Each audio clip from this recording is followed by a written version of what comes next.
Morale has a BS from the University of North Carolina, Chapel Hill, and a master's degree from the University of Wisconsin-Madison, and another Master of Arts degree from the Loyola College in Maryland. We are thrilled she's here.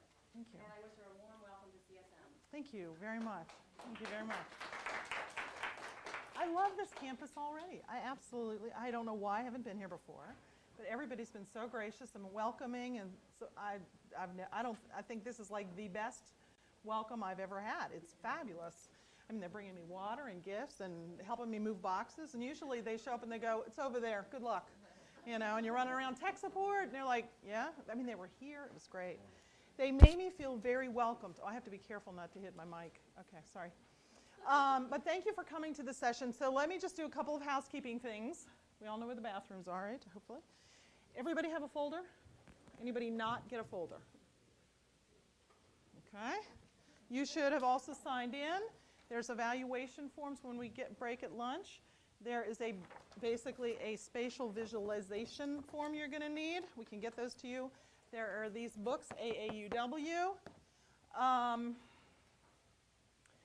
I also brought with me some other career magazines. I didn't bring enough for everybody, but I'll make them available if you're interested, and I'll talk a little bit about what these are about.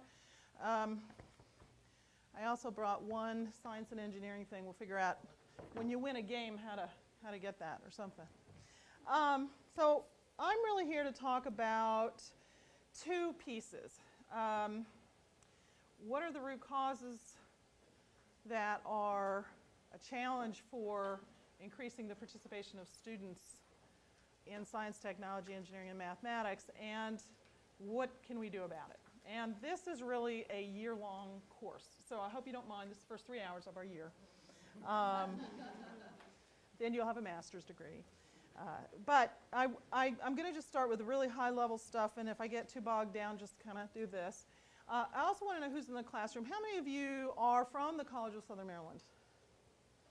Okay, how many of you are from secondary education? Okay, and how many of you are from another college or university? Okay, and how many from something else? Okay, so we have huge diversity, which means everybody's going to be dissatisfied, right? Because I'm going for the middle, and you know how that works. So modify your expectations. Some people know a lot about this area, so they'll be like, wow, it's a little, I've heard all this before. Some of you will be like, it's the first time I've ever heard it, and it's going really fast. It's very difficult for a very broad audience. So it's going to be very important for participation. I'm going to really request throw questions out. We can dialogue as we move through it. But let me start by first talking about what a non-traditional field is, because I think it's important that we all get on the same playing field when we talk about what that means. And what I'm using is what we call the Perkins 4 definition. It's one of our acts threatened by legislative demise. But right now, it's any occupation or field of work, including careers in computer science, technology, and other current emerging high-skill occupations for which individuals from one gender comprise less than 25% of the individuals employed in such an occupation or field of work. Now, this is not enrollment in a university.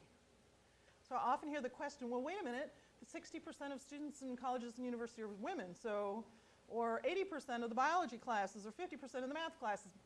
Not an issue. That's not what we're talking about. We're talking about making the movement from the university to the workplace and what happens to those women. So oftentimes what happens when we talk about biology, for instance, is women will get into the workforce, but they really get stuck at those lower level jobs. You know, they're the ones who are doing all the technician work in the hospitals, and they don't often pay very well. So it's about looking at the high skill, high wage jobs. Now this is really important to talk about because what we're talking about is family sustainability, moving out of poverty. That's how Perkins was first introduced. And the goal is to make sure that people get off the tax rolls, start paying taxes, and are economically independent.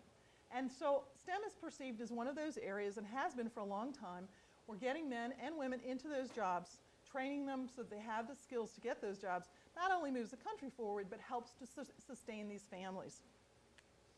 So that's really moving me into the point of why do we care? And most of you already know this, but it probably bears repeating. The U.S. labor market is projected to grow faster in science and engineering than in any other sector in the coming years, making minority participation in any of these sectors in the STEM education at all levels a national priority. According to CNNmoney.com, the top 9 fastest growing jobs are all STEM related. It might interest you to know that number 10 is college instructor. According to the, and you might think that's a STEM career. According to the U.S. Chamber of Commerce report, we need to double the number of science, technology, engineering, and mathematics graduates, bachelor's degrees by 2015.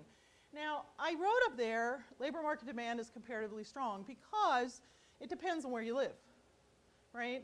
I always hear a story about my son graduated in engineering or computer science and couldn't get a job, something like that, right? But you know what? He's probably more likely to get a job than if he's a history graduate. And I don't have anything against history graduates, so don't write me an email about it. But my point is that what we're trying to do is position people for the jobs that are growing. And of course, in Maryland, high-tech jobs are where we're really pushing, right? Okay. A second part is that STEM fields offer great jobs. So just to let you know, the 2011 Jobs Rated Report, 9 of the 10 best jobs are STEM related. They compared comfortable work environment, few intense physical demands, better than average income, strong hiring, and comparatively low stress. You want a good job? Get a STEM career. And women and men shape technology differently to meet their needs. Interesting, one of the programs that I developed and helped start was a program called Activate. Have you ever heard of that program before? Okay, well, we have to talk.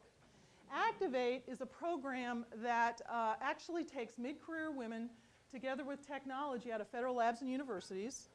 You know, we're number 4 in the nation in terms of research and development, and we're so close, we're almost like number 2. It's like those 3, you know, with Massachusetts, California. Anyway, so the point is that we develop an enormous amount of technology, but we don't push it into the marketplace. We're 38th in terms of entrepreneurs. Fastest growing group of entrepreneurs is women. So we put together women and these technologies out of federal labs, which I was told at the time would never work because women don't like to do technology transfer, and increased by 40% in Maryland the number of new technology startup companies all run by women. We then went on into Texas, and we are hitting barriers that have never yet been challenged. Women are getting significant funding for some of their technology businesses where women have never even applied for funding. So we're seeing some huge differences, and what's really important to understand is that women and men pick different things when they're selecting technologies to transfer out of federal labs, right? And one of the things that I found really interesting, one of the things that wasn't in my bio is I worked at the University of Maryland, Baltimore County for 8 years. I ran the Center for Women in IT. And one of the studies we did was with middle school students. And I found this fascinating because what the kids told us was this: boys love to play with technology. Technology in and of itself is fun. Girls like technology for what it lets them do. Technology is a tool that gets things done. So what we find is if you get 2 people and you say develop a technology, girls will develop a technology that lets them play the video they want when they want it. Take the picture clear and crisply when they want it. Boys will put lots of colors and buttons and things on it because they love to be able to play with it. If I adjust this here and if I put that there. So one of the questions is, as our technology gets more and more and more complex, who's designing it? And who are we designing it for? And so actually the UN had a report recently called Access and Participation of Women and Girls in Education, Training, Science, and Technology. And basically they found that science and technology insufficiently responds to the needs and interests of women. For this to change, women must be encouraged to pursue information and communication technology opportunities to reshape the field. It might interest you also to know some of the patents women have developed. Circular saw, chocolate chip cookies, liquid paper, who cares about that, right? All gone. Compiler, COBOL, most people know about that. Square bottom on the paper bag, right? Because they thought, I got to carry my groceries, this bag doesn't work. Dishwashers. Colored flare system. The military uses flares, developed by a woman. Nystatin, cures fungal infections. Kevlar. Okay, so anyway. The other thing that we've been talking about a lot is global competitiveness. And all I want to say about this is that we really need to be careful when we talk about global competitiveness. You know, one of the countries that we often talk about is Finland, #1 in the world. I bet if you took your, what's that thing called, a compass, and you circle the United States, you'd find a little Finland somewhere in the United States that measures. 100% of the teachers are unionized in Finland. They also have very homogeneous classrooms. If you look at a Finnish classroom, you're going to pretty much see a group of kids that all kind of look and think and have parents very similar. And they have a whole different structure for education. They peel off kids to trades much earlier, in 2nd, 3rd, 4th grade, whereas, you know, we have a track for higher education. They have a track for higher education very differently from ours. So we have to be very careful when we compare, but nevertheless, the issue is if we're able to compete, the only way we're really going to be able to compete is if we begin to understand who's coming into the classroom. Well, this is really, really important. And I think it's one of those areas we don't talk about very much. We understand very well in terms of sports. Anybody in here understand football? Go Ravens? Okay. So if you want a really good team, you need 3 things, basically. Tell me I'm wrong, because I'm not Ms. Sports, but, you know, I follow football. And what I know is this. You need a good coach, you need a good playbook, and you need good players. Fair? Okay. So as teachers, think about us being like the coaches, right? You need a good teacher, well-trained, well-knowledgeable. You need a good playbook, how do you teach engineering or mathematics, and you need to know who your players are. And we're going to talk about that a little bit more because we really don't spend enough time thinking about who our players are in our classrooms. I'm going to risk ridicule here, but the one-size-fits-all model, if you just do this, all students will benefit, really doesn't work. And the fact of the matter is, if I said to a teacher, okay, so tell me how that's working for with the growing number of Hispanic students or whatever in your classroom, or the fact that they don't speak English very well, or the rising increase in the percentage of pregnancy among teens, or the huge issues with the increasing return of soldiers with disabilities. I mean, talk about that. Or the fact that 60% of students show up in classrooms now hungry. I mean, really? Let's think about that for a second. If you're sitting in here and you're hungry and your stomach's growling, how much is hands-on activities really going to make you excited? It's something we need to really be understanding who are the players in our classrooms. So what I'm going to do is I'm going to talk about what I call our 5-step process. And you have, let's look now, let's do a little diversion in here.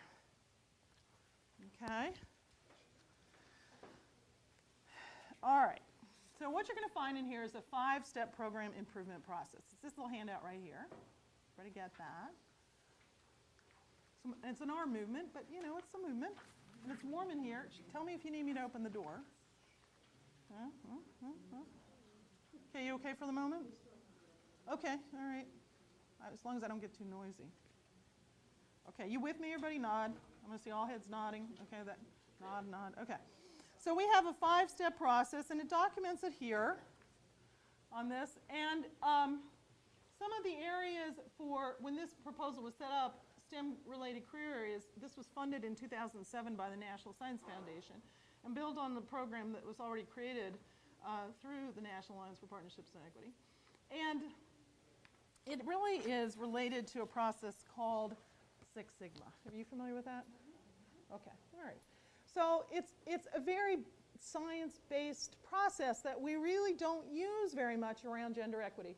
And we don't use it because we all think that because we're one gender or another, we really know what's going on. And the fact of the matter is we don't. We usually do research based on our children, ourselves, our classrooms, which can be pretty narrowly focused.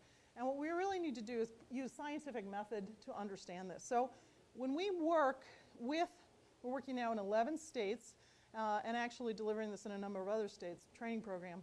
We do this 5-step process, and the first thing you need to do is you need to document performance results. You got to collect your data. You got to know what's happening. And this is important, and we're going to be doing this around step 2, identifying root causes. And we're going to talk about why search for root causes. Because, see, the thing is that for a long time, we've been looking for a silver bullet strategy. And I can't tell you how many times I've walked up into some organization and somebody will come up to me and say, I have been running this summer camp for girls for 6 years and I haven't been able to increase the percentage of girls in my computer science class in all those years. What should I do? And I say, well, why don't you stop running the summer camps, because that's not working. There isn't one strategy, and so that's the bad news. Figuring out your players in your classroom or your football team takes more than 3 hours on a day. It just takes more time. And there is enormous amount, the good news is there's enormous amounts of research and effective practices, but it's going to take some time to learn them. And so putting one person at a college or institution and designating them sort of as the equity specialist, when really we all need to be equity specialists, we all need to understand the issues because we can't really benefit all of our students until we do, that's going to be critically important. Now, that first step, again, identifying the conditions or factors that cause or permit a performance gap to occur. What's going on? Clearly it wasn't the need for summer camps. What's the problem? And there are really two ways of looking at this, both as a direct cause and an indirect cause. What happens before the teacher even hits the classroom in teacher training? What are we telling them? What are they teaching? And what kind of cultural biases might they walk into the classroom with that you may not even be aware of? Now, I say that because this is something I've personally experienced. As I mentioned, I worked at the University of Maryland, Baltimore County. I developed a scholar program that had both women and men, although it was targeting increasing the percentage of women. One day I had a young man come to me, one of my CWIT scholars, and say to me, he had been pulled aside along with the other young men in his computer science classroom. Actually, no, it was a mathematics classroom. By the graduate student who was the instructor for the course, and the graduate student was talking about how women were not capable of doing math. Now this young man was from India. I expect that he had heard that somewhere along the line in his culture, and he was just sharing his beliefs based on what his experiences were with these young men. Now, if it hadn't been for the fact that the young man had heard it and come back to me, I could not have gone to the department chair and said, you have a problem, you need to address this. And then what would have happened to the young women in his classroom? Okay, so we need to understand what people are coming into the classroom with and be aware that when we talk about a global economy, we are talking about our own economy. Now, also, how do we identify root causes? Now, wait a minute. We need to search for the most direct and highest impact causes, employ a systematic evidence-based process, formulate and test hypotheses and theories, draw on current research and evaluation, use multiple methods and data sources, and you're likely to find multiple causes. You're likely to find multiple causes. This is not going to be easy. If it was, we would have solved it years ago. And it isn't just about girls. I want to tell you that I have done a pretty exhaustive study of the research. And you know what we find? Has anybody heard of the term universal design? What we're really talking about is looking at a problem from a different perspective. If you look at the perspective of a program from a girl, you might get one perspective, or a boy a different perspective. If you look at it from the perspective of an African American girl versus an Asian American girl, you may get another perspective. It's about walking around the room, standing in different places, and looking at what the perspective is. And we've learned that when that happens, particularly, and we can see it so evidently, with students with disabilities and issues around disabilities, when you design a ramp for somebody with a wheelchair, women like me can roll my suitcase up it. I benefit. When you design a door that opens with a hand or an elbow, women and men who are carrying small children can get in that door without dropping anything, including the child. The research shows that again and again and again, when we reach out and develop programs with a new perspective, be it gender or race or disability, everybody benefits. Again and again, performance scores increase for young men when we work on focusing on giving more gender equity to teachers. Now, I will give you this PowerPoint slide. I want you to know we have enormous amounts of resources, and you will spend days on it if you want to. But I'm not going to talk about those resources right now. We'll talk about them after lunch. What I am going to do is go back to this thing and pull out the review research summary. It's a little thing right here. Non-traditional root causes and strategies. Now, we're going to play a game in a minute, but for right now,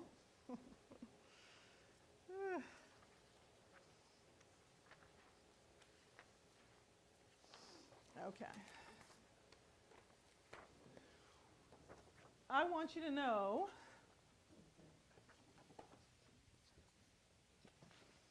that this is supported by these.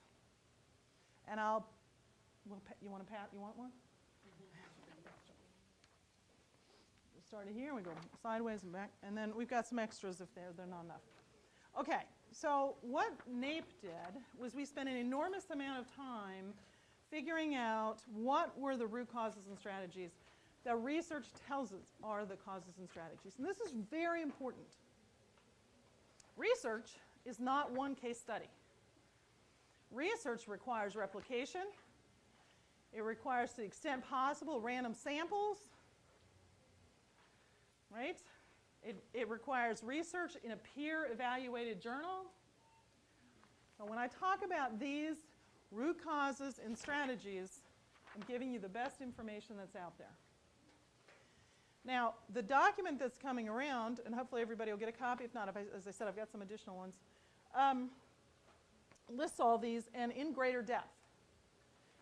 What it doesn't do is give you even more information about resources and theories and everything else. That document is on our website. You can drill down and drill down and drill down until, I'm telling you, you get that master's degree. And so what I'd like to do now is just go through the first of our non-traditional root causes. And if you look on your little sheet or in the larger sheet, you'll see under education root cause academic proficiency. And we need to talk, because it's sort of like any subject area. I appreciate that memorization's a bit of a bore, but before we can really talk about what we're going to do to solve the problem, and I hope today we're going to have some time for you to talk about what are your challenges, and then give you some time to work on some potential strategies. You have to understand what the root causes are. And again, there's not one. There are many. Fair enough? All right. So the first one is academic proficiency. It's very predictive for women, not as predictive for men. We could talk a little bit about why. Societal stereotypes about women's lack of ability in math and science negatively affect performance. There's something called stereotype threat. It's not an external factor. It's not stereotypes held about you. It's what you perceive the stereotype is.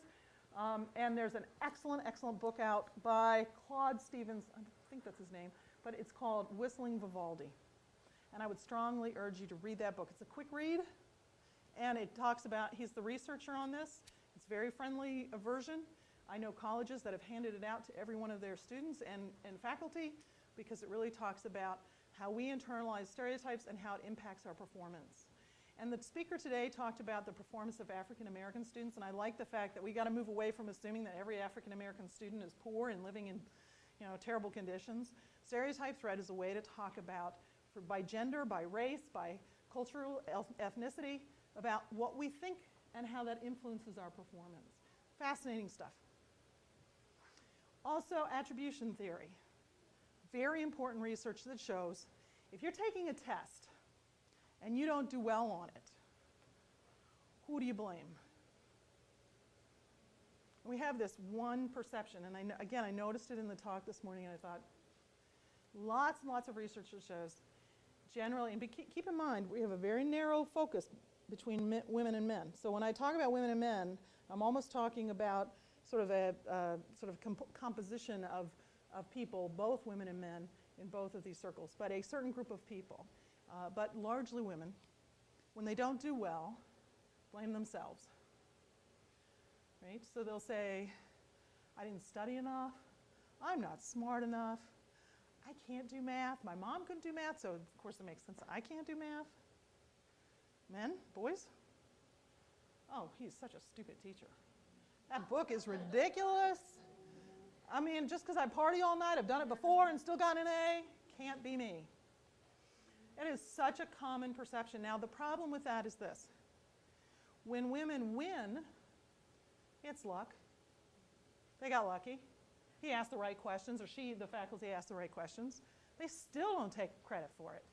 Men, oh yeah, I aced it because I'm the man.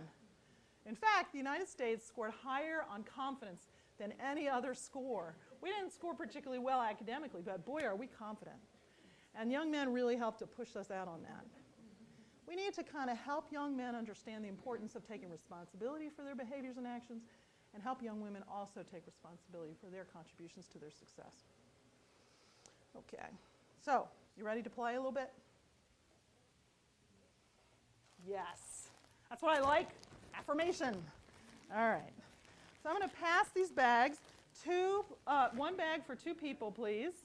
So you just pass them down. Actually, you can go behind you, and I'll just, why don't you 3 of you get together? And the 2 of you do this. The 3 of you together, is that all right? Yeah. You got a bag down there? Did they get a bag? Here we go. 3 ladies together.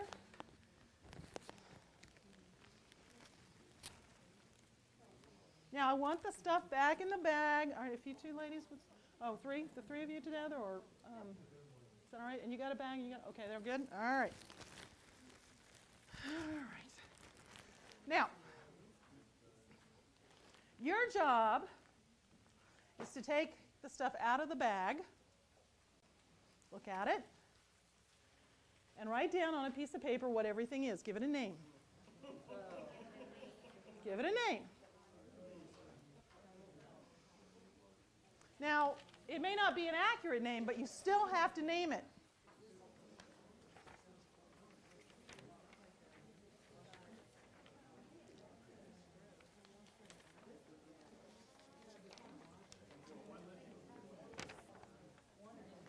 What's that? Nope, one list. You guys got to work together on this one. Work together, yep, everybody. You know, what do you think they are? What do they do?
I'm going to be going around the room making sure you got all your answers.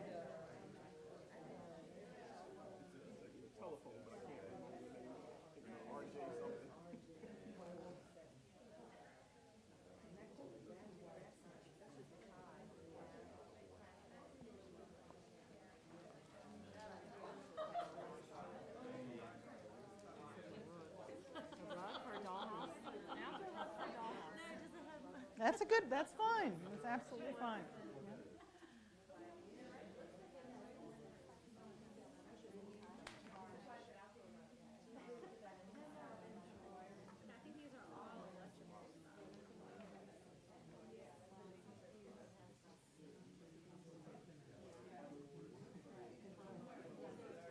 Okay, you guys are all supposed to be working together, so come together around your answers. Are you getting the same answers? Yeah. Perfect. Perfect. And if you don't know what it is, just make it up. There's no right or wrong answers here.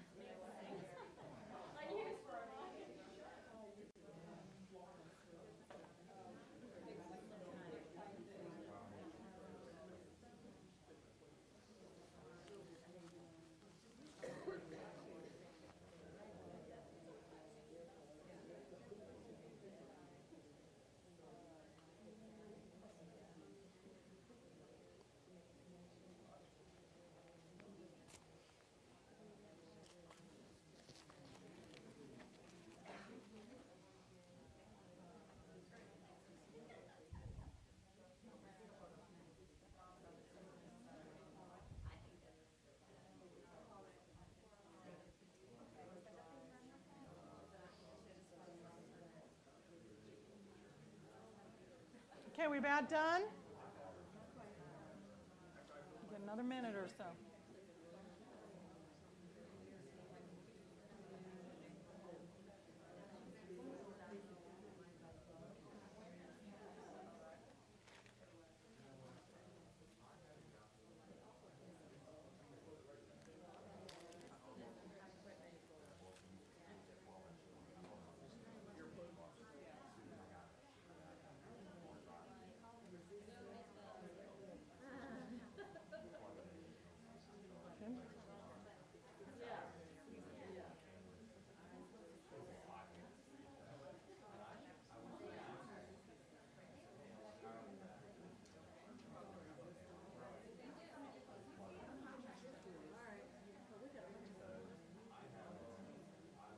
Okay, we're going to go ahead and circle back and see how you're doing. You know, I'm sort of looking around and I see a couple of groups that are just done and moving on. One of the groups that I noticed that was sort of seemed to be done and moving on are the two gentlemen over here in the corner. We'll see. We'll see. Maybe they'll get it all right. But that is actually a pretty common experience with this activity. Women will struggle with it, and the men, they get it. So let's see how we do, if there is, in fact, that gender breakdown here. Can somebody tell me what this is? Coaxial. Okay, what did you guys put down for it? It's coaxial cable. What did you get for it? We looked at it, Okay, all right. All right, some of it does, this one doesn't. we knew it was going to. All right, does anybody want to share with me anything else that they came up with? We called it a shielded copper cable. Okay, all right. Okay, well, that's, you know, that's a good effort, absolutely. Okay, now don't tell me what this is. I want to hear from people who didn't know what it was, what they came up with. This little doohickey that has a little thing on both sides.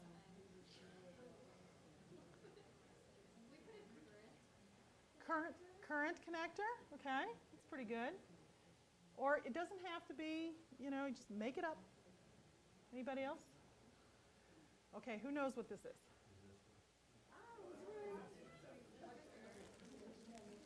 All right, how about, and I noticed a lot of folks in this room got this one pretty quickly. Earplug, anybody not get it? We throw that in there just to kind of throw you off. Yeah.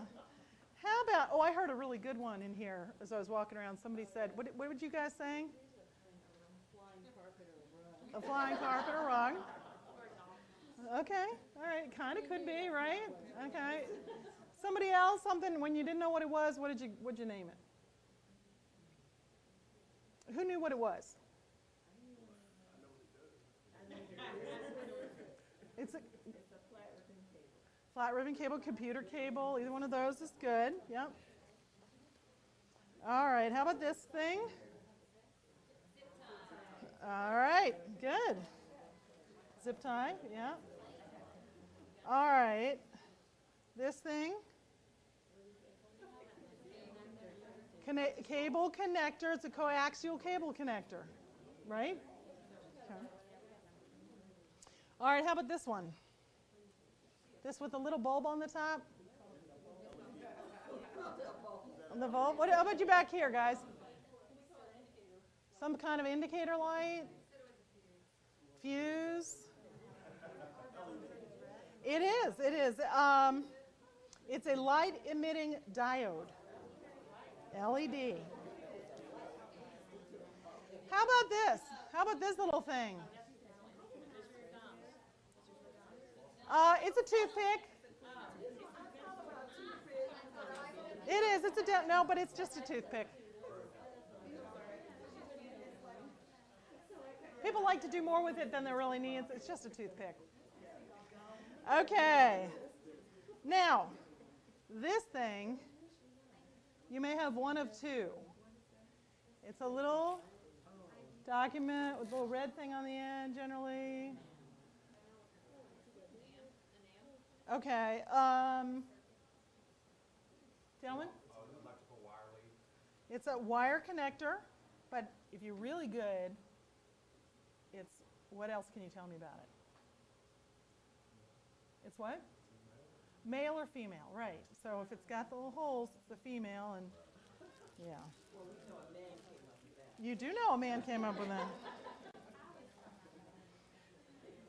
So here's the quiz. Just an interim quiz, commercial break. What's the number one reason around the world women use the internet? When they get internet access, what's the number one thing they use it for? Nope.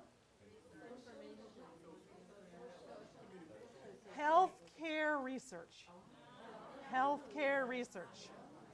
What's the number one? A challenging question. What's the number one reason men use the internet? Okay, don't tell me. Okay. It's not sports. Okay, international, remember. All right. What's this little, what's that? Pornography. You did say that. You did say that. And I was sort of tongue-in-cheek, sort of going, come on, people, we know, right? All right. What's this little round circle thing? You have different size circles? A grommet. Mm-hmm. This is, this little clear thing is it's jack for the telephone. This little thing with a little round piece at one side and open at the other is a capacitor. Okay. And the little thing that is often called a Barbie brush by women is a transistor. Exactly. All right, so put your stuff back. I think we covered everything. Okay, that's good. All right. So I heard the guys missed 2 of them. Did anybody else get all the others right except for 2? Anybody else? All right, what's the purpose of this? Well, there's 2 reasons for this exercise. You guys are all, and forgive me for saying the term guys, but you know, kind of generic now. So, but guys and gals or women and men, most of you have probably developed some confidence about who you are. Imagine if you are 16, 17, 18 years old and somebody's convinced you it'd be great to go into an electronics class, learn about electrical systems. And the first day, you go into a classroom and you're one of 1 or 2 or 3 young women in a class of maybe 40 young men. And they pull out this bag and they say, do these activities. And these young men immediately go through, they know everything on there, they might miss 1 or 2, but they really know what's going on, and you don't know any of them. Guess what those young women think? There is no way I'm staying in this class. I am already behind on the first day, and I don't think I think like a la la la la, right? And that's really what we mean by this whole issue of academic achievement. Women tend to attribute their own failures to themselves, and when they don't know something, they think it's because there's something wrong with them. They don't realize that it's because they didn't have a father or mother or teacher or brother or somebody to explain it all to them ahead of time, otherwise they would know it. We also know that there's a lot of things around spatial visualization we'll get to that also, never mind, I'll get to it. We have another activity later. But it's also about this whole spatial visualization. What we know is we can teach it, and that we get significant improvements when we do. Okay, so we're going to quickly go through now all these other different things that we're talking about, all the other barriers. Access and participation in STEM. I want you to look at your AUW report. Doop, doop, doop. If you didn't get one of these, let me know. You should have one. This is very easy reading, and they put it in chunk bites because we all like, 5 bullets, and we want 1-pagers because we don't have time for more than that.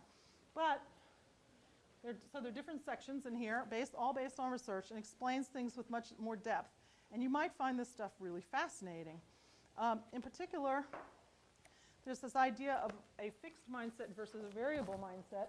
And what we know is that in Japan, they teach that people can learn math, that competence is based on learning. In the United States, we have a perception of what we call fixed mindset. You're born with a math gene or you aren't born with a math gene. It's just not true. People can be very competent in math. A lot of times they just miss some foundational information and they can go on to be very successful. Yes? Can I share a quick story? You can. I teach chemistry, and my son, and I probably shouldn't use him as an example, but I am. My son is in an engineering program, and he said to me, Mom, I really don't want to be in this class. And I said, why? He said, I look at the no idea what's going on. So then I got an email from the teacher that stated, well, it looks like your son is not mastering the material, he just doesn't understand it, and, by far, I doubt very seriously he's going to pass for the year.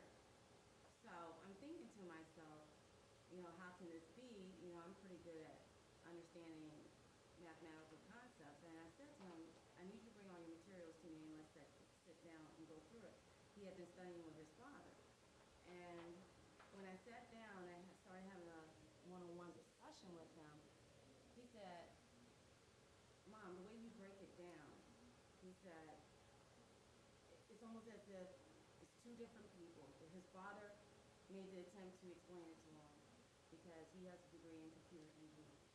His teacher, quote unquote, of course, taught the lesson in class, and he had opportunity to go in for extra help, but he still didn't understand it. But when I sat down with him for like maybe 15 minutes, and I went back through, and I basically started talking about a little bit of geometry, and I went back and I started talking about how to identify the isolated variables, manipulate the equation, and understand the units. Just kind of like just giving him key information, pieces that he was missing to do well on the exam. It was like a light bulb went off. And, I sit here and I listen to these conferences and I listen to everybody's different perspective. I think what we forget as educators is that when our kids come into the classroom, sometimes you have to go back and you have to review those foundational skills. It's not that they haven't learned it, they haven't transferred the concept from one course to the next. And that can happen in so many ways. It can happen because they missed something in a grade, they were out sick, the teachers didn't explain it very well, they moved schools, and something that was covered in third grade is now covered in second grade, so they didn't get it. And there's so many reasons that some foundational skills, in mathematics is one of those building blocks. If you miss something along the way, and I find from college professors, they'll be like, you can't forget your algebra when you're in the, because they've forgotten something. Okay, so, but the problem is that what we see is that there is a disconnect, particularly among young ladies, but also among young men, between their abilities and their performance and understanding. I had a conversation with one particular young lady who said, I am not a math person, I can't do math. And I said to her, well, generally people who don't do math are not in AP Calculus, which is where she was. And I said to her, how did you get this far and do this well and still think you're not good at it? And there was this light bulb that went off in her. Sort of like, where am I? It happens again and again. I can tell you a story about a young African-American woman in computer science who was so sure she was going to fail one semester that she ended up in a clinic getting anti-stress medication to get through the semester. She got a 4.0 that semester. She was such a disconnect in her ability and the outcomes. Now, I want to say that curriculum materials, it's one of those really difficult things to talk about because we think that what that means is we got to do something cosmetic. Let's put more pictures of African American or Hispanic students in and we'll have done it. But it really requires some very careful thinking because, and let me also say that you really got to ask the group that is not feeling included to kind of have a look and see if they feel included. And really what this is also coming down to, let me just give you the big picture. It's really about whether people feel welcomed and whether they feel included. Now, we have been talking over the last few weeks about bullying. We've been talking about, or you've been listening, I'm sure, on the news about the young man who committed suicide. He's 11 years old. And we've been talking now for several years about the incidences of young people who show up in schools with guns and kill people. That used to be an anomaly. Now it almost becomes day to day. Yet we're still struggling with understanding what happens in these situations, and it is actually the extreme version of what we're talking about. What happens when people don't feel welcomed? Because mostly what happens when they don't feel welcomed is they go find some place where they do feel welcomed. And there's even some research that talks about, and we'll just talk about it a little bit, something called the tipping point. There is a point at which you've got to get to that point before people begin to feel welcomed. And if you don't hit that point, if you're still at 10% or 15% girls in the classroom and you say, well, it's because they don't like to be here, I'm going to tell you right now, if you looked at a classroom of cosmetology or nursing and there's only 10 to 15% of men, they're backing out of that too. it's not gender related. It has to do with how well you feel you're included and welcomed in that program. The problem is that we don't fully understand the underlying causes for why people don't feel welcomed. It isn't simply because somebody's picking on them, or it is a certain person that's picking on them. Somehow boys can handle teachers picking on them pretty well, but when their peers go after them, it's a problem. Girls have different influencers. And the more that we can help teachers understand the points of influence, we talked about cohort building in the opening session and learning communities. Boy, those are great. If you can find a cohort that will accept you and bring you in and work with you, great. But I'll tell you what, there is nothing worse than having a cohort of people and they exclude you. You will run for the hills because there are very few people who are really confident enough to say, I don't care what this cohort, what happens with this group, I'm going to stay here anyway. It's very difficult. Materials are really your baseline element. You have to take time to look at these things. I tell you what, I just went to a program and they were telling me how great they were and how inclusive they were, and then I looked at their website, their brand new website, and they did not have one face of a person that was not in a non-traditional career. Every program they had, firefighter program, it was men.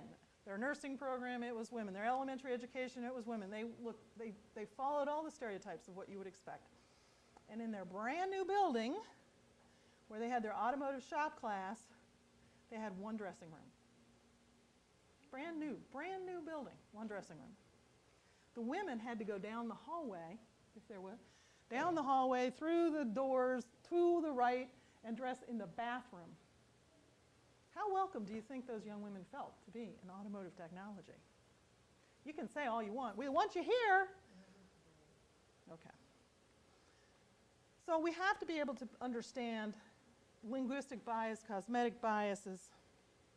And I just want to add one more thing, relevance.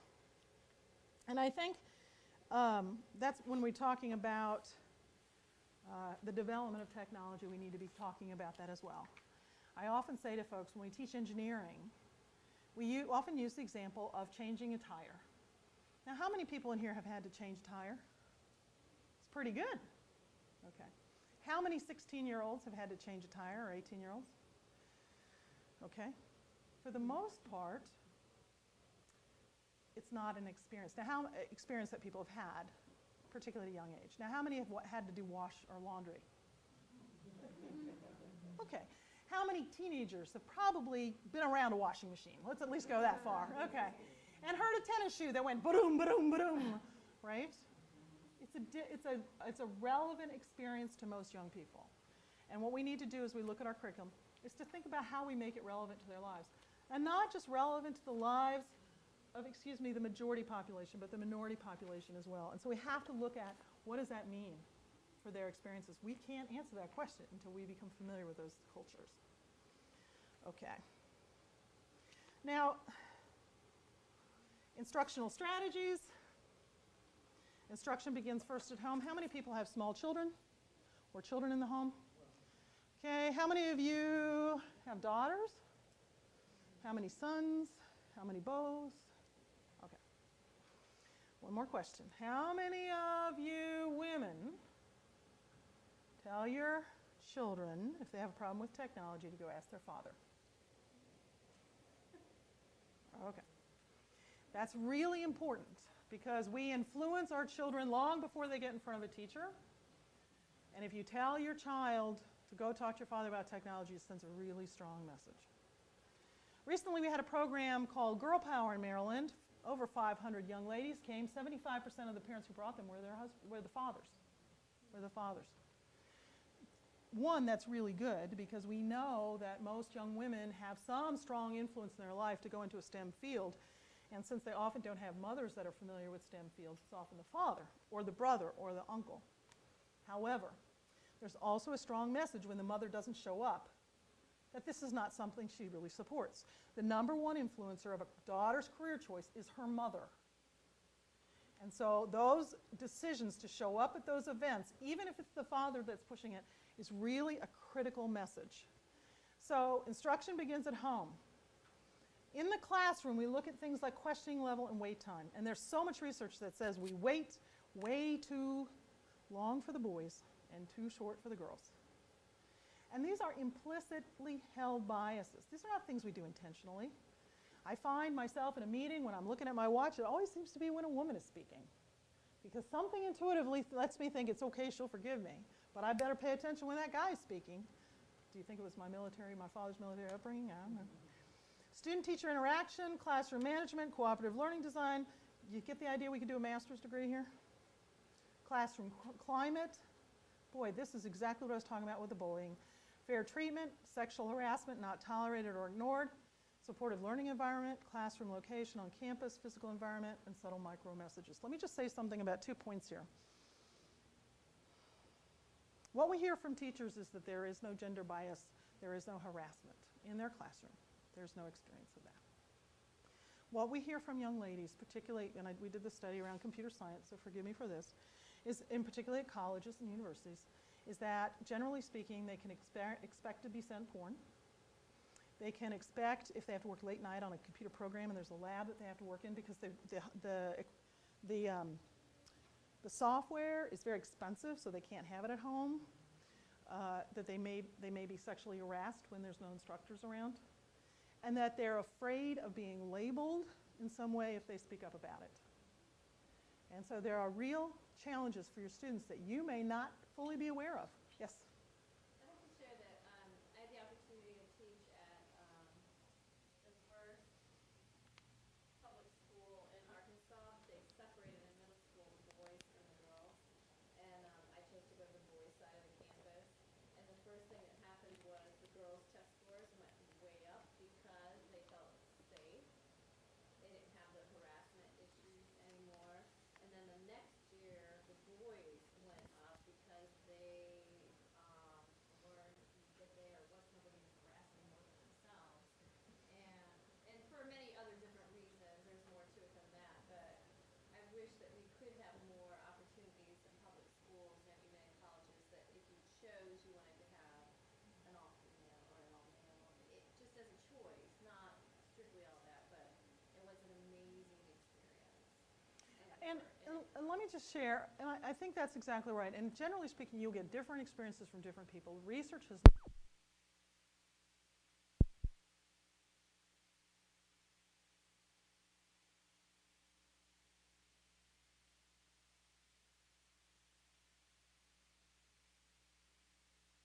both, they have co-education.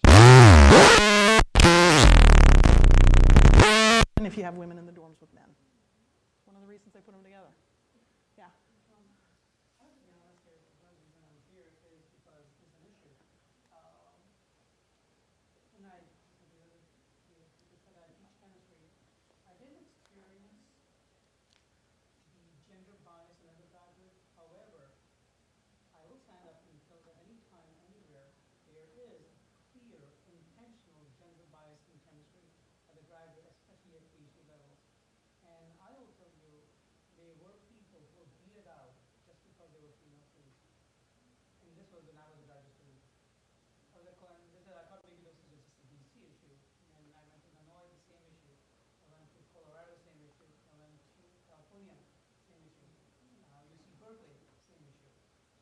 What was interesting to me was during my postdoc, I worked with Dr. France, and she's the only female professor at Colorado State. And I asked her, Dr. France, how does it feel to be the only female professor here? And she said, it's tough because they expect a lot of more of you, and she got tenure 4 years later than any of her male counterparts. So what is truly interesting to me was this. She has never had a female postdoc intentionally. She has never wanted one. That is truly interesting. Now, she is Norwegian, and that is scary. Isn't it a shame, though? To me, that's, it's more than a shame, I think. I think to me, there's an issue when we keep on saying it's unintentional. I think we need to start saying it is intentional. No. Now, let me just be careful, because again, research-based. There is, and I'm distinguishing between explicit bias and implicit bias. The challenge with implicit bias that we all hold is that until we address that, we make ourselves aware of that, we are never going to be able to address what goes on in our classrooms, because we won't see the explicit bias. And we have to acknowledge that we're all part of the culture. I don't think it's a cultural thing per se. I think it's a subject, it's a discipline bias. It's the Department of Chemistry at colleges out there that have this pre-notion that this is the club for the boys. And we will take it just because of some rule that are out there that don't do that. Because I can clearly tell you, there are PhD, and I'll be hard-pressed to believe, and my experience is very wide throughout this country. In chemistry, please, I speak to me for chemistry, by the way. So, there is that clear club for the boys. And again, of course, it's for the white club for the boys. But me getting it, getting my PhD, I remember, this was clear. I was a Catholic and American, and my PhD defense, was done. And I just take up my PhD, and he looked at me and says, "You don't deserve a PhD. We give it to you." Oh yeah, there's some stuff in the higher education. But I think that's prevalent because I've heard many people say that. In fact, my friends in Berkeley have said that there is a notion there. So for a female to get that far out is just unbelievable. But when they do, it's the same thing. It's the culture of the department that has valued this. That this is the men's club when it comes to this discipline. Yes, ladies can teach, master's levels can teach. When it comes to the PhD, that's where we beat them out. What a shame. Yeah, no, I mean, it's interesting. And let me just show you something. No, you mind standing up for me? Yeah. We're going to do a little exercise here. I want to illustrate a point. No, I'm glad you shared your point of view. Just stand and in fact, why don't you come on up here? And we're just going to do a little role play. We don't know what's going to happen. They're a little frightened. Well, my name is Jane Doe. I'm the president of ABC Company, and I'm meeting for the first time 2 employees that our company has just hired. They just showed up on the door on the first day of work, and I'm coming over to greet them. Hi, Andrea. It is so great to meet you. I saw your resume, and I talked to the person who hired you. I am so excited about you working for us. I know you are like a national treasure. You're coming on board. It's terrific. I cannot say enough about how delighted we are to have you here. Thank you so much. Thank you for that warm welcome. Janet, great to have you. All right, ladies, thank you for helping me make my point. All right, what just happened there? Did I? I said thank you. I said welcome to both of them, didn't I? And you gave praise to one.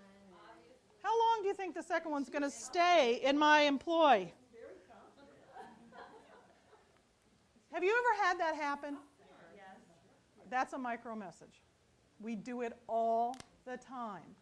I totally get your point, but I want you to also get mine, which is then in your classrooms, to the extent you think you don't carry micro messages to students in your classroom that tell them whether they're valued, whether they're important, whether ideas are welcomed or not, sends a very clear message. We cannot begin to address the issues of equity in this class until we begin to own our responsibility as part of the problem and stop looking at everybody else.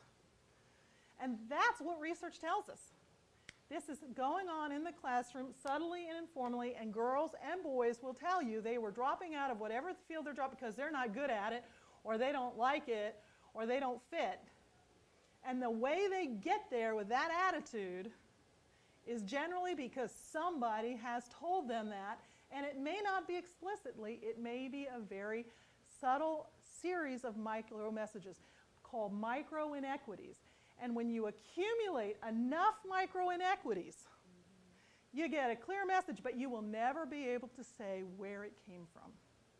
Because there wasn't one point in time, there were thousands of little messages, right? The discussion this morning was a little too close to home for me. I almost kept trying not to cry in there because, when you're in college and you're one of the 3 black girls trying to be a math secondary major, and you don't necessarily, your mom is like, that's great, but she can't help. And a lot of times our parents that we work with as teachers, they're out, that's one of the things I'm like, don't tell your girl, your daughter, or your son, you can't help them with their homework. Because that's a micro message. You get online,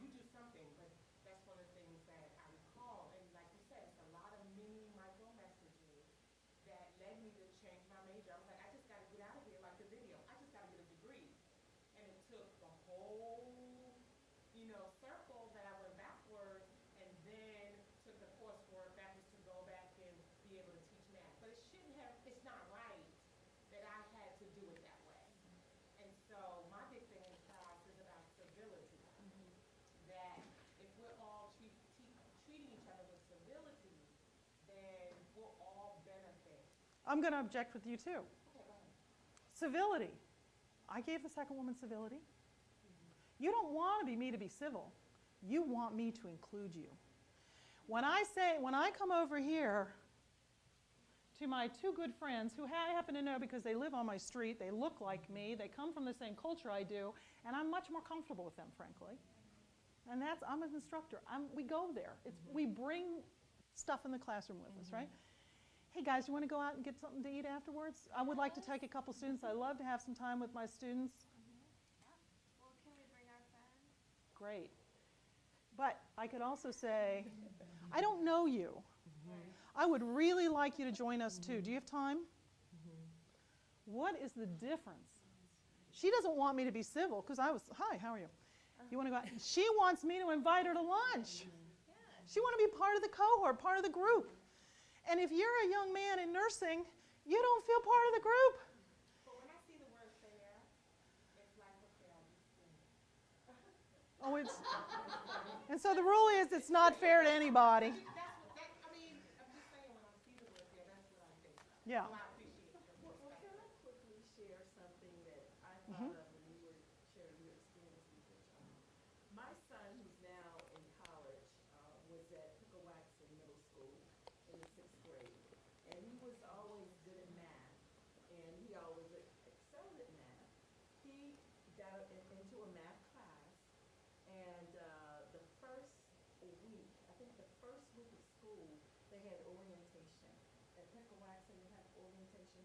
And the teacher told me that he thought that my son was in the wrong math class, that he thought that my son wasn't doing well. And that was a shock and surprise to me.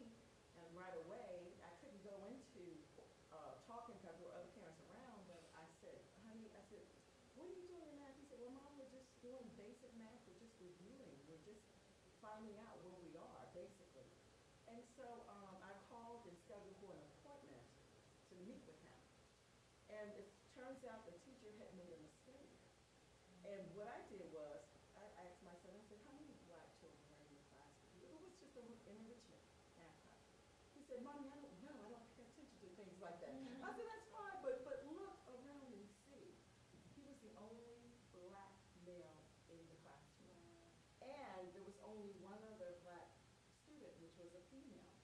And here this teacher targets my son to say that he doesn't belong there. And of course, when I set a conference with him, he told me, he said he made a mistake and that he didn't know what he was thinking, but my son had scored very, very high on his exam and that he was in group 1. But right away, that made me very aware of this kind of teacher. The fact that this teacher targets my child, who happens to be black, full of a classroom of white students. Why would you assume that my child is going Is to the one be that's going to have poor? problems. I hear you. And with a father that has a PhD and a mother that has a master's, I don't think that you need to approach my child like that. Well, I think that's what a lot of black students have to deal with, this low expectation.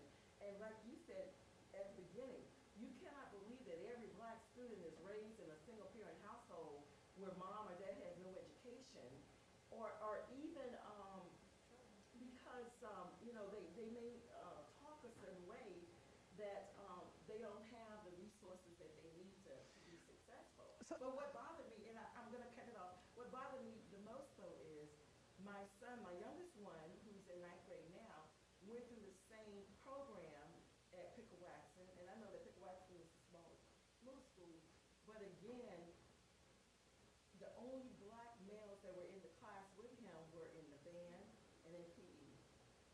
And when he had birthday parties, he didn't have any black students that he could invite to his birthday parties. They were white and they were Asian. And my daughters would say, William, don't you know any black kids? And I'd say, leave them alone. I said, that's who he's in class with. But I think, too, that we have got to be equitable and open the doors of enrichment and gifted programs to students who are non-whites also. Because Okay, so we could go on for a while. Come to, because I hear your passion. I'm signing you up on a volunteer committee for NAEP. Because what the point is what exactly your point is that this isn't an issue of girls and boys anymore. This is an issue of all students. And the African American student male is going to have a different experience than the white male or the Hispanic male, the student with disabilities, the high needs students. That until we begin to get people to not look at, and you're always going to see these, but it's always going to be a challenge for everybody to see what they see. But we have to recognize our own implicit biases, right?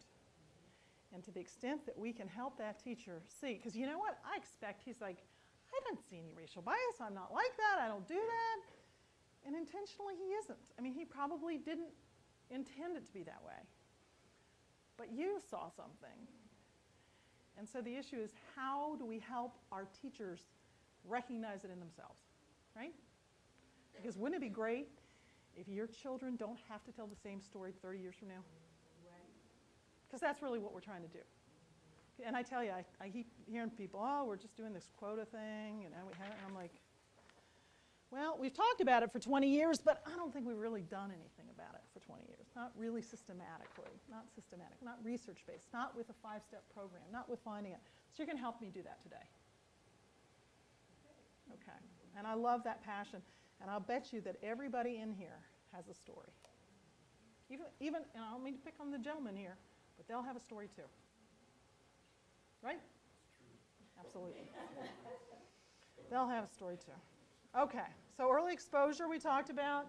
School climate, boy, we've been talking about bullying, harassment. It's really a spectrum issue. We talked about that. Support services. All right, I just have to spend a couple minutes on this.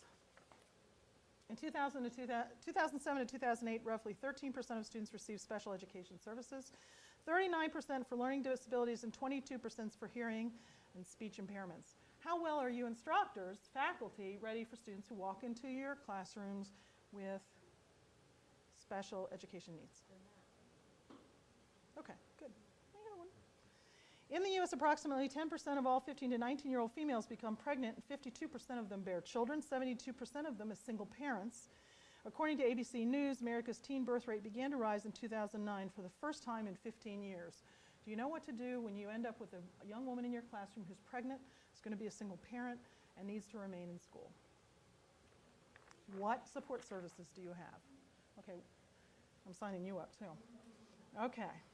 2007 to 2008, latest data we have, roughly 13% of students received special, okay, wait a minute, nope, I just read that. 1995, EL enrollment in the United States was 57%, has grown 57% compared with less than 4% for all students. So from 1995 to today, 57% growth in the United States for English language learners. This is reaching a staggering 5.1 million ELL students, more than 10% of the total student population. In Alabama, Indiana, Kentucky, Nebraska, North Carolina, South Carolina, and Tennessee, growth rates exceeded 300% between 1995 and 2005, and that number is growing fast. It might surprise you to know that currently second-generation students defined as children born in the United States to at least one immigrant parent constitute 23% of the nation's children and 75% of all elementary ELLs. So the assumption that they'll come in after a generation learn English is not true. And this number is expected to grow even larger by 2015, many of whom research predict that nearly 1 out of 3 students will be second generation, mostly Hispanic, and many of them will have limited English proficiency. 1 in 3. Are you ready? Okay. We talk about support services. We're talking about tutoring, childcare, transportation, financial aid, books, equipment, tools, clothing, tuition, modification. And here's one of the other things that I wanted to read, which I didn't pull off, but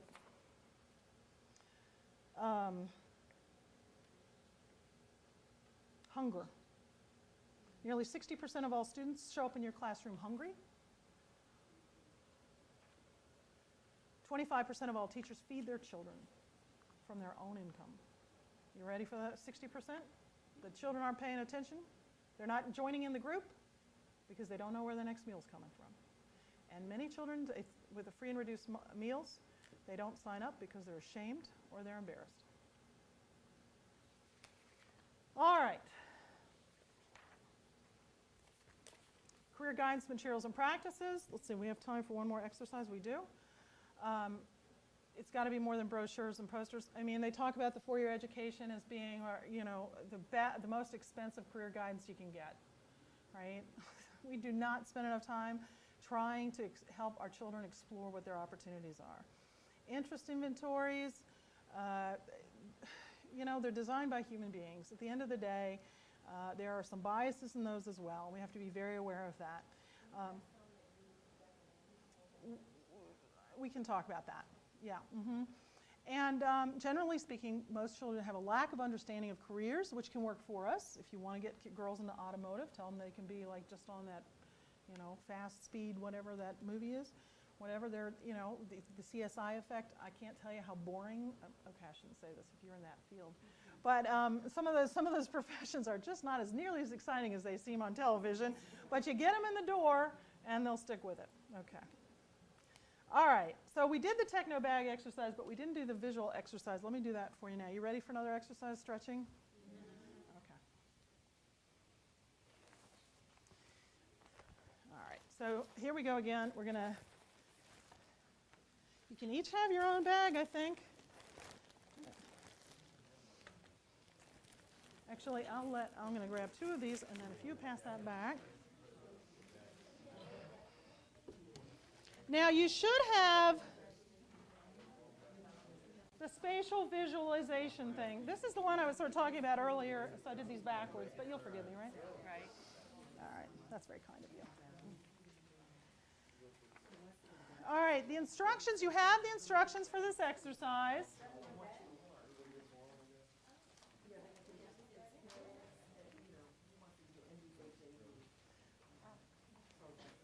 All right. So can we hand that one back too? Thanks. Hopefully you should get one of these.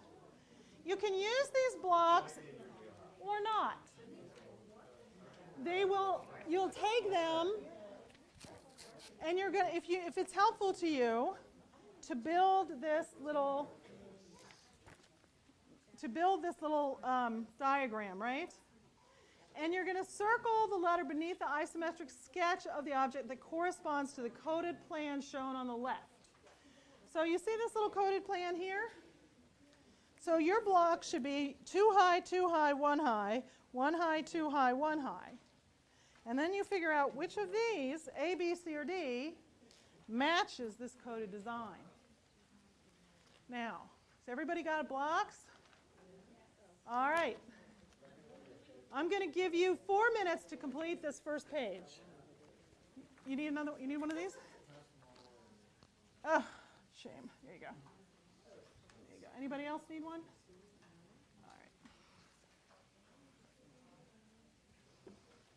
You look across and you figure out which A, B, C, or D that one is. In other words, the drawing should match the first block. And you may be able to just look at it and pick it and be done.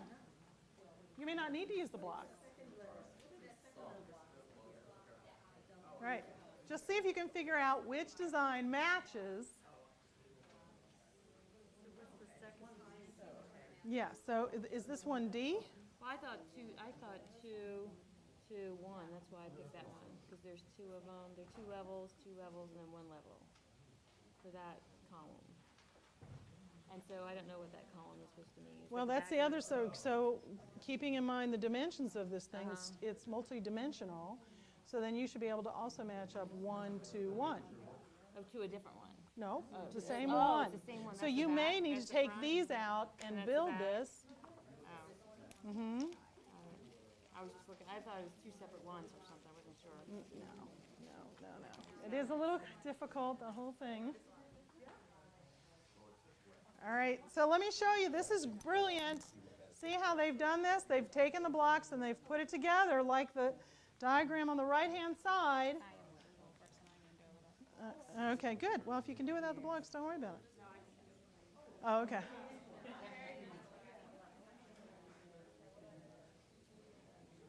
Two minutes.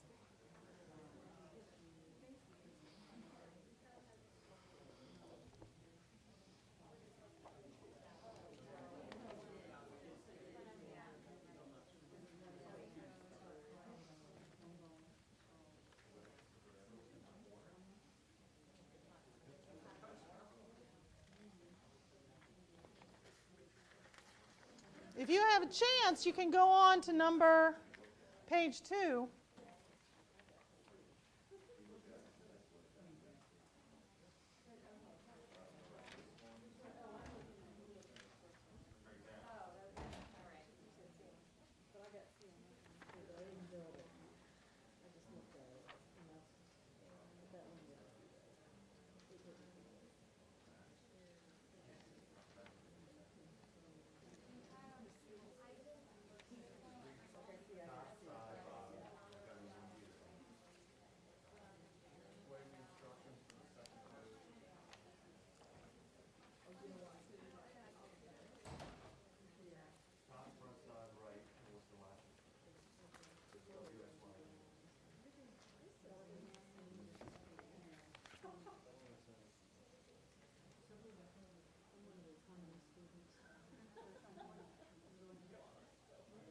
One minute. Keep going. See how many you can get. Move on to the second page, the third page. Yes? The instructions on the second page are a little iffy for us. Okay. I feel like I could really do well on it. Right, which is the angle? If you look at the box, the first one, which way is it facing? Is it facing towards X, towards W, towards Z, or towards Y? Which way is it facing?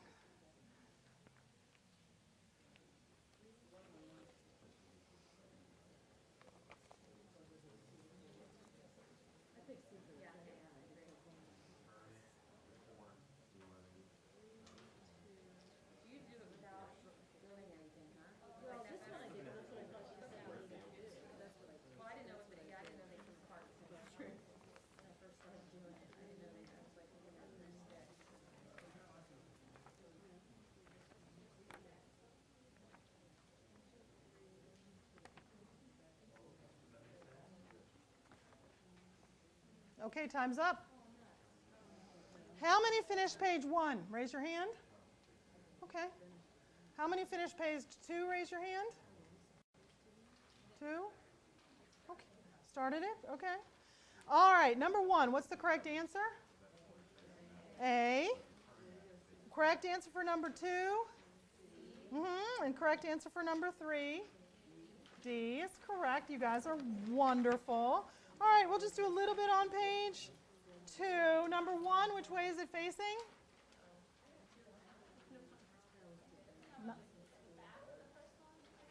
Not W. What's it facing? Anybody else have an idea?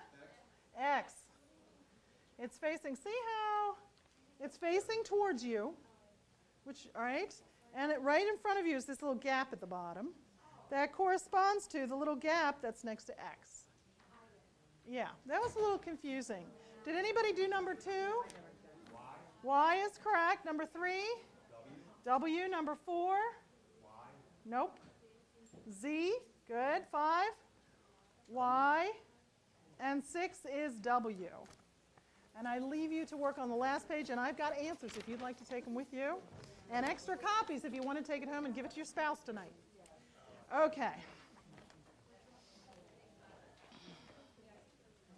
This is based on a book, Introduction to 3D Spatial Visualization, and it is one of those areas that is particularly difficult for women who never get put in front of maps, who don't spend a lot of time with Lego blocks, and as a consequence often walk into classes underaware or with less skill, knowledge about spatial relations.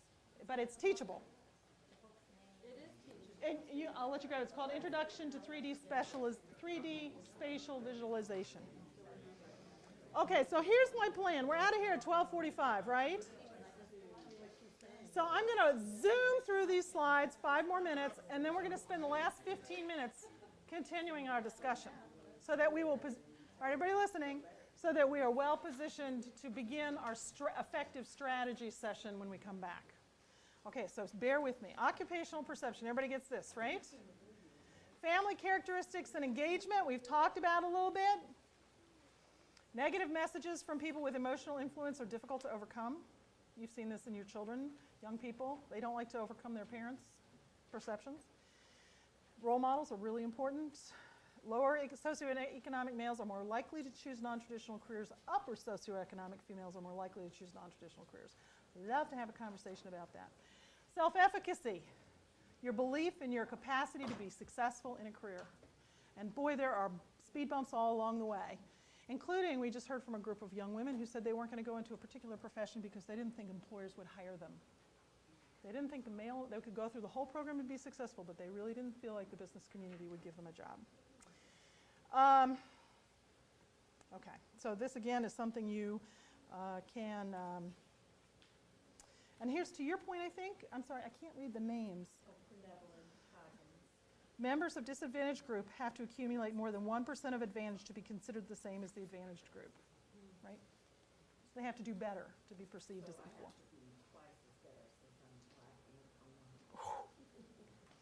All right, social attitudes, right? Media presentation. Anybody know the young woman on the bottom left, right over there? That's Laura Croft, right? You know, and advertisements. I love this one on the right. A storm darkens the path. A human storm won't let the path wash away.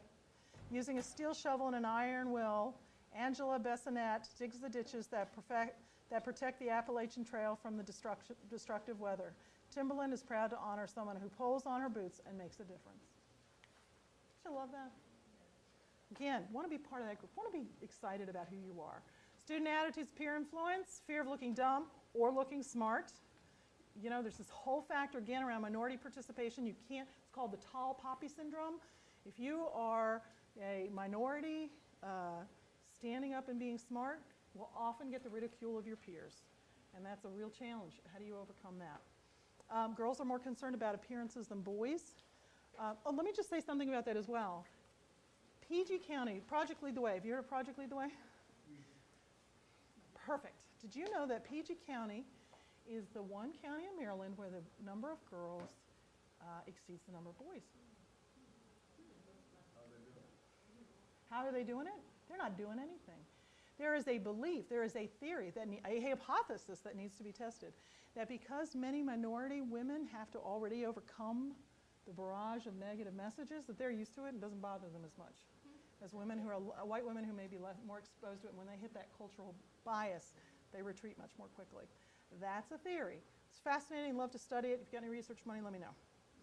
We talked about the critical mass or tipping point. You need to get enough in the class to create a cohort or community so that if I'm not asking you to lunch, somebody else in that group is. It's keeping you there.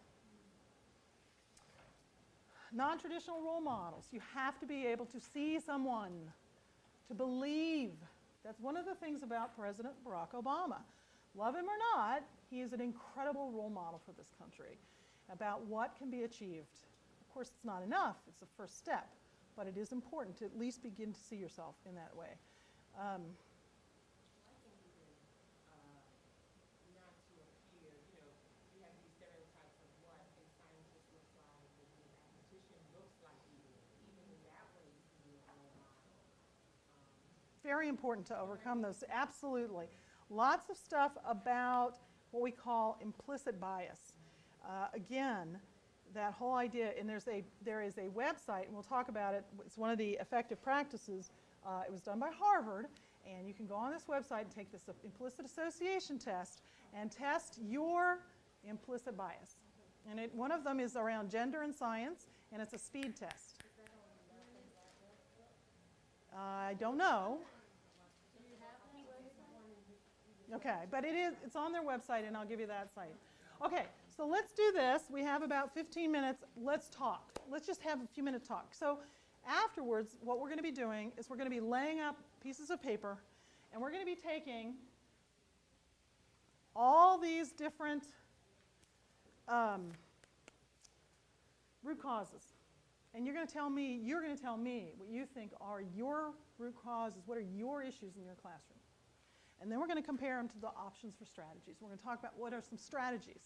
We're going to look at what other states are doing, what other colleges are doing, and we're going to give you resources. So then when you walk out of here, you're going to go, okay? Because you have to spend some time thinking about it. And if I send you home and I say, go think about it, you're not going to get time because your family and children and your economics and your work and your boss and all these things are going to rush in. So we want to make sure you have time for you to ask the question, what's going on in my college, my classroom, my community, my experience, right? And set your priorities. That's what we're going to be doing. Does that make sense? Does that meet your needs? If it doesn't, tell me now. We switch directions. Okay. All right. All right. Want to get back to folks who I cut off. Chemistry, graduate school. Don't want to do that. Want to make sure you get a time to talk a little bit more and maybe hear from some of the other people about their experiences. I find it very fascinating that we always end up preaching to the choir. Right? And let me also say, as a white woman, there are not enough minority women focusing on gender issues. Not. And I kind of get why. Because frankly, this is a really hard job. Come and work with me. You will not get paid. You will be ridiculed. People will not believe anything you say. It's a great job. You'll be lonely. Right? But we need to find that next generation. And there is some great research that's coming out, but something that we need to focus on. Okay. Yes. Well, I'm actually supervisor for science and technology in Calvert County, and I observe the science and technology teachers. And the county is predominantly white, so in this case, African American numbers are low, so probably kids are experiencing some of the things that you talk about. However, in the higher level science classes, their classes are 100% males. You know, so that's very disturbing. And so in this case, I'm not making reference to the female being black or white. It's just that they're all males. So it just continues to exist. So you talk about preaching to the choir. I know that conversations have been held and studies are there, and it's been researched for years and years, not just for African Americans, but for females. And you're right, it seems to be, we're at that tipping point. So we just ran a program down in Texas, AP Physics class. 5-year study, 2003 to today. They basically, we watched them from 2003 to 2005. Physics, poor performance, poor recruitment, no girls, blah, blah. Certainly no minorities, right? Instituted a gender equity training for teachers and have had quadruple the number of African American students pass the AP test. We've had 3 and 4 times increased enrollment of young women, double enrollment of young men, quintuple performance outcomes, AP Physics pass rates among Hispanic students. You know, we hear data in the other room, but I'm telling you right now, when you can help teachers understand how to meet the needs of their teachers, maybe it's pedagogy, maybe it's just looking at how you become a more positive role model, how you bring role models in the class so they can begin to imagine themselves in those roles, all the different strategies that you use, we see enormous changes. What's really exciting about it is that the impact held over a 5-year period. Now what's interesting after that is after 6 years it started to go down again. Now why would that be? Because these teachers need a refresher. They are still part of the culture. They're still getting whatever messages are coming in, and they have to pay attention. It's not a fix. We don't fix the culture and then we go. It's a constant, what's going on now? How's the class continuing to change? What are the different issues that children are facing today when they walk into your classroom? What do we need to modify? Okay. Lots of great data that we can work with you to get so you can say, you want performance, you want recruitment, because that's the other thing. People focus on recruitment. We just need to get more girls in the class. No, we don't. We need to get more diversity in the classroom. We need to increase performance for all students. We need completion and transition to college and university, right? And that's scientifically what we need to do. Good. Come on, something else? I'll be the rare sunshine if I have middle school teachers here. Good.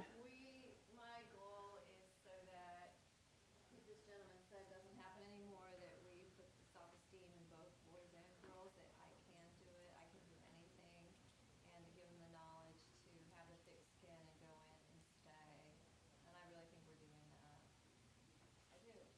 Good. Excellent. And you know what? I think you are too. And all you have to do is document it with performance results. That's what I'm looking for. If you don't have the numbers, well, there you go. See? I'm liking you. I'm really liking you. We are Davis. We have the numbers. We are diverse. Good. Okay. Nothing. I was in a molecular biology and biochemistry program, application program, and of our cohort, 4 didn't make it to a PhD, and we're all one African American was in our cohort, African American woman, and she did get her PhD. She was sort of labeled as a bully, or that she bullied FBI to get her PhD. So it was disheartening, you know. Who wants to go through that, you know? I was one of the ones who didn't make it. But isn't it, even that whole doctoral process, my sister just finished hers, and it just seems like they don't want people to have it. It seemed like you had to have so much self-confidence. Yeah. And you went up And before resilience. your committee that was sort of like, well, let's focus on that, and a lot of times they didn't, and it just, I personally, when I say women, I shouldn't probably say that, but I personally just didn't have the stamina and I just couldn't come back at it over and over and over again. Fascinating. I know this might seem mean, what I'm about to say, but it's just how I feel. I think it's going to take the next generation of educators to come into this position at the university level before you're going to see a massive change. And the reason why I say that, or a systemic change, the reason why I say that is because I went to a conference in the fall that had university professors from Georgetown University, George Washington, all the area schools. And there was this one professor who taught physics, and he said that Americans are dumb. And this was his belief. And he was very vocal about how he felt with our students who are coming out of the educational system, secondary schools, because he wants to continue teaching in his traditional way instead of picking up new strategies, instead of using technology and engaging students, motivating them, and getting them excited about going into careers where we can fulfill that pipeline. So if you have a generation of scientists and professors who are still stuck in their old way of teaching, how are you going to motivate the students who are coming out of secondary education and going into post-secondary options? They're not going to want to take their classes if that's how they feel. There's definitely changing culture. I must say, I'm wondering who's going to want to go into education after what's going on in the country right now. STEM education, let me think. Working in Northrop Grumman, for starting salary $50,000 teacher, and everybody. Okay, that's my bias. Some type of connection between getting them motivated at secondary level and then the transition. You're right. We're trying to produce them. God bless you. Okay, I'm going to just go here with one thing, and I'm going to let you just listen to it for a minute. Let me know what you think.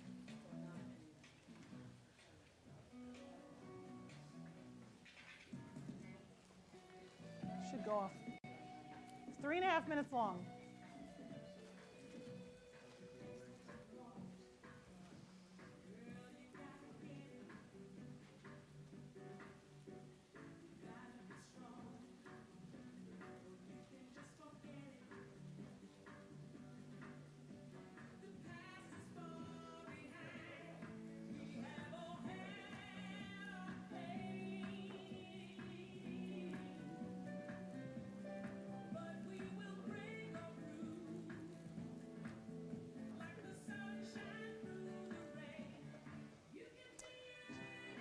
Guess who wants it on? All right, I want you guys listening now.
see you after lunch.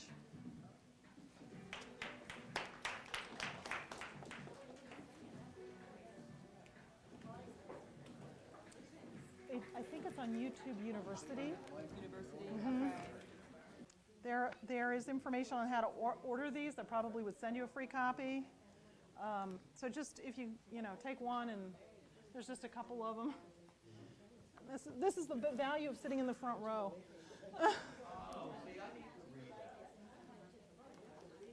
Maybe pass it around and see if other people could use it. I just need to know what time folks need to leave.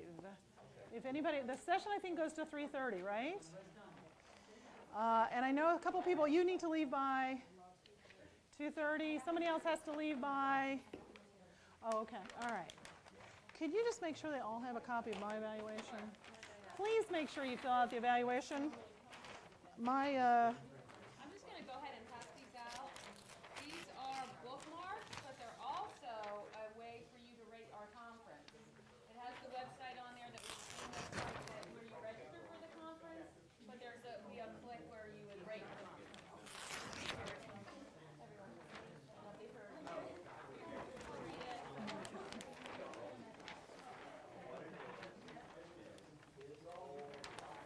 No, absolutely, no worries. I think they were supposed to kind of pick them up, and I'm going to leave that for you too. All right, can I put the three of you together on this activity? Sure.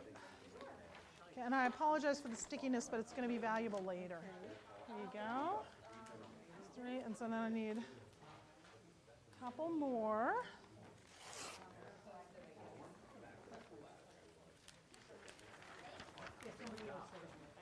Absolutely. There you go. Absolutely.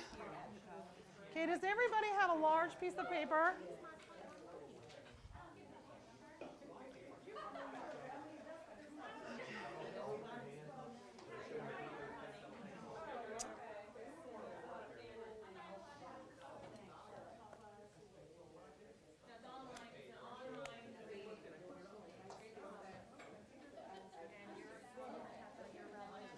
Ask if anybody needs them. Yeah, because I think I gave them out at the beginning, but I think people left and didn't give them back.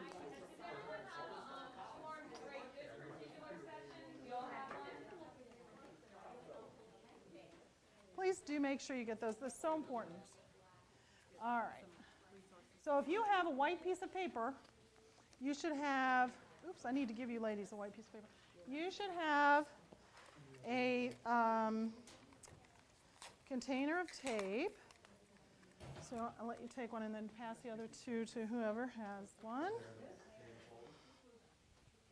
And I'll tear this off for you.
really bad roadblocks, medium roadblocks, and then less roadblocks, or speed bumps or something. Okay. And then from there we'll rank. And where's your point of influence? Excuse me? And what's your point of influence? Remember, you're going to create a strategy from this. You're going to think about, these are really what I think are the issues for our students, and you got to go back and validate that. What are the areas that we think we can work on? And then we'll think about how to work on it. Does that make sense? Yeah, I think in high school, still high school, community college. Yeah, we're still thinking that. Okay, good. You guys are done? We think. Wow. We're looking at middle school and because we have a lot of support systems that we could take away.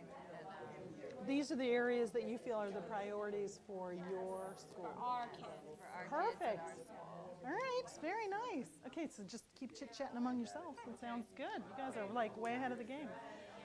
So we don't have some crayon down here. How's this going? We're having a lot of discussions here. And I guess we're looking at it from secondary education, elementary and middle school, high school.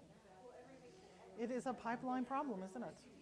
And there are barriers all along the way. Where do you start? And people want to do one thing at one point and think it's solved. Why doesn't that work? Okay, good. I got to start somewhere. That's what we used to have. That's what we've got project teams with. That's what Charlie teaches. He teaches project teams. This is at the elementary issue. For me, as a middle school teacher, that's a humongous issue. Because my kids come when they first get in 6th grade, they don't have any idea as far as technology and engineering. They go off what their teachers, elementary school teachers have the biggest, in my opinion, the most amount of control because Well, that's what we're talking about. That's where the impression is made. that's where the impression is That's it made. forever. And I remember growing up I grew up in this county as well. My science, I know my 5th grade year, my teacher did not like science, so I didn't have science my whole 5th grade year. Loved social studies, so I learned all about whatever I learned about, but I didn't learn anything about science. And then when I got into 6th grade, had to have it. I'm like, oh wow, that's cool. Science. Trying to get everybody to finish their college.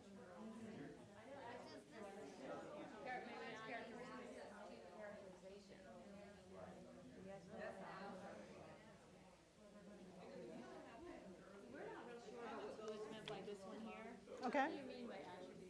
Remember we talked a little bit about how girls kind of attribute their success to luck and their failures to their own weaknesses, and boys attribute it to success to themselves and to the failure to everybody else. It's kind of typical. Okay. Is that something that needs to be addressed in your school? Do you see that happening, or do you feel like that for the most part they've got a good perception of their own capabilities?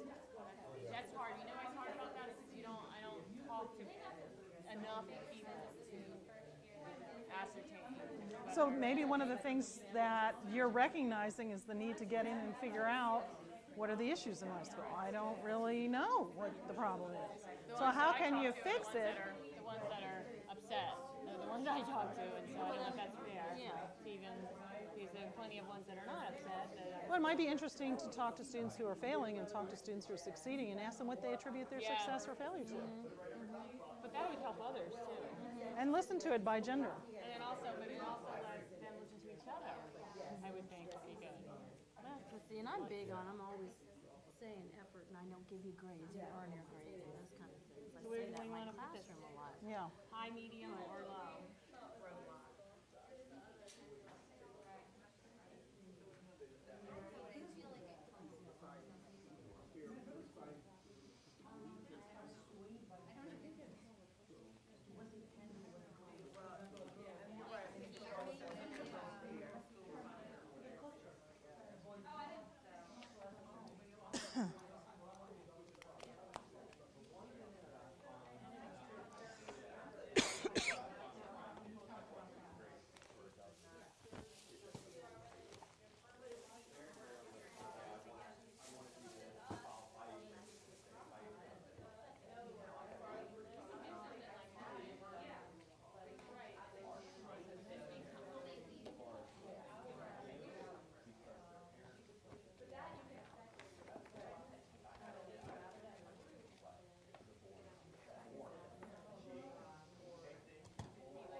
I'm going to give you just a minute or two to finish up.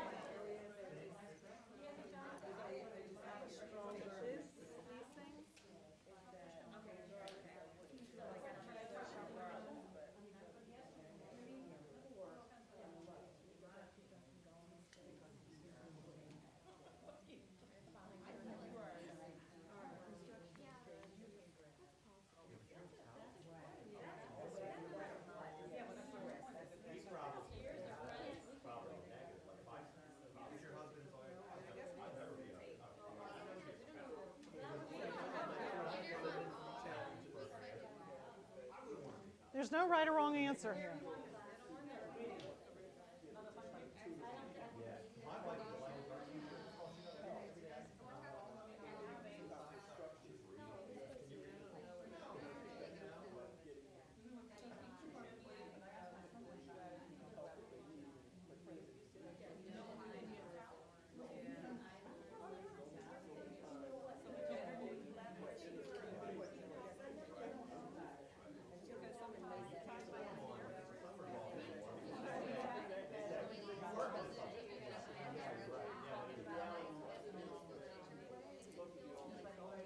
Do you guys want to tape your stuff down real quick?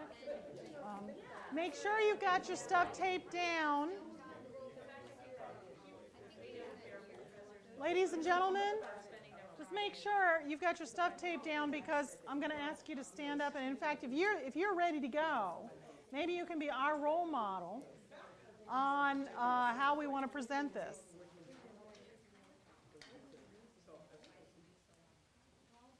So to be, oh, I don't care, you know.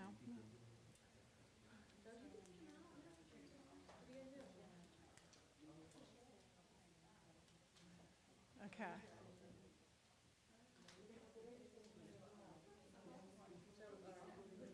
Okay, keep taping, but as we're going along, keep in mind that as we're thinking about these strategies,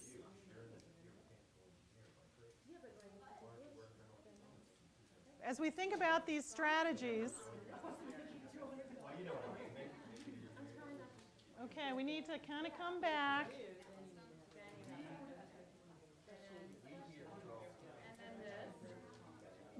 Bring your group back for me.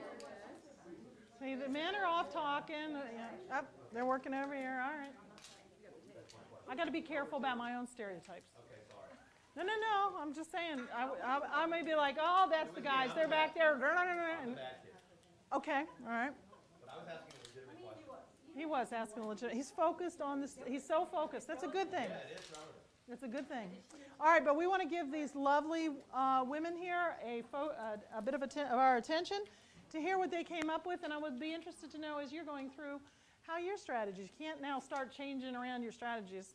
Go ahead. Tell us your group, kind of. We wanted to introduce ourselves first of all. Yeah. Catherine Atkins from Davis Middle School. I teach gifted language arts 7th grade.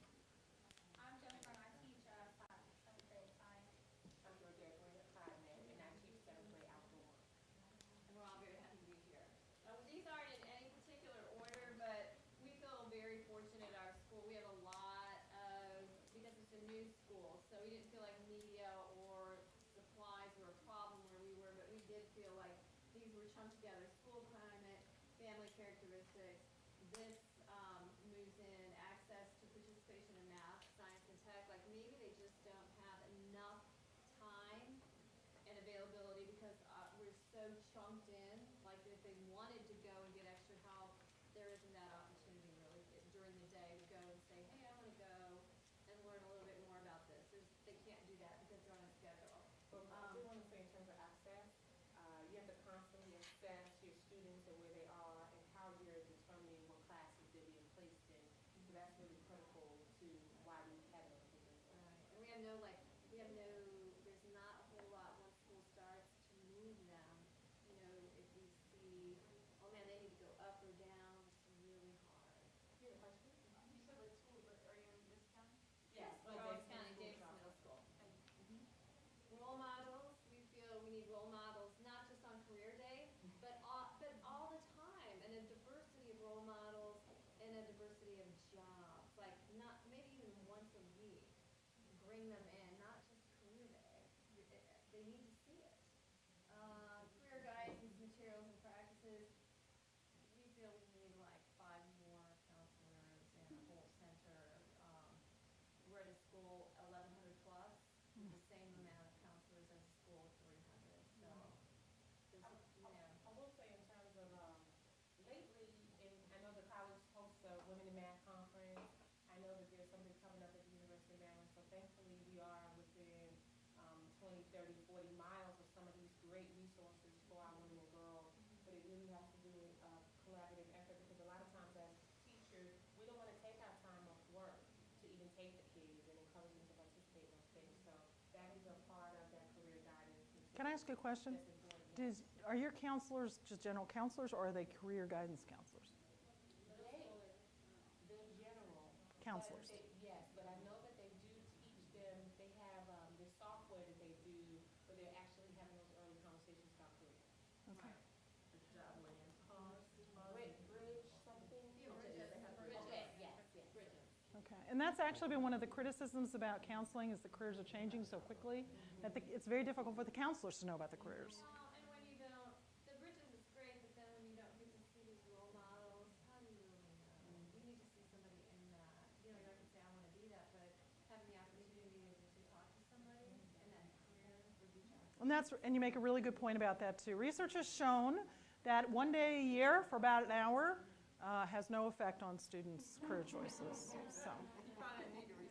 Yeah, you know, you love the people who runs the program and say, look, you know, we have 3,000 business people go out to all these schools in one sweep, 1 day, and how great we touch all these kids, and the kids are like, when is lunch? And yeah, he's cool, and isn't she cute? And I think that it takes more than just the school community. If, you know, just like those events I referred to, that's outside groups, outside the schools, providing them. So we, even as parents, need to. And we can Skype in Sally Ride. I mean, we really need to think about outside the box. It's a great point. We took them in the fall to a STEM career at CSM. Mae Jameson. But it was on a weekend too, so you don't get, you know, as much because of the school day. But it was neat. We got to meet a lot of the And other opportunities would be when I lived next to Air Force bases, we would pull them in, and they would come and eat lunch 3 times a week, just eating lunch with the kids and talking to them. That makes a big difference than 1 hour, let's say. So they can see, I've had all these different jobs, I've been all these different places. So there's things like that you can do. Maybe companies, I know budgets are tight, but if you could get a whole company to come in and just eat lunch with them once a week. I think a big difference, another big thing is just making it seem like it's obtainable. If something seems like it's out of reach, then you can bring in, you know, the Air Force, the Challenger crew themselves. But if they don't feel like they would even have the opportunity to go in space to study aerospace engineering or any of those things, it really. But you can do that through like reading autobiographies or biographies about people also. If you can't bring someone in, you can still somewhat. But it still has to do with making a connection. Them not thinking it's just a reading lesson, Right. but making them see like, how do you, even in the questioning of the students, how do you see yourself? Do you relate to that? There has to be a way that you're actually directly saying, do you connect to this career? Do you see yourself doing it? Micro inequity, micro advantage. Hi, I'm an astronaut, and I had such a good, now that I've met you, I think you would be terrific for our program. I really would love to have you. Why don't you come out to our program, and I'll show you around and introduce you to some of the folks, and you know, stay in touch with me, because I'd really like to know how you're moving through your math classes, and what a difference. Thank you.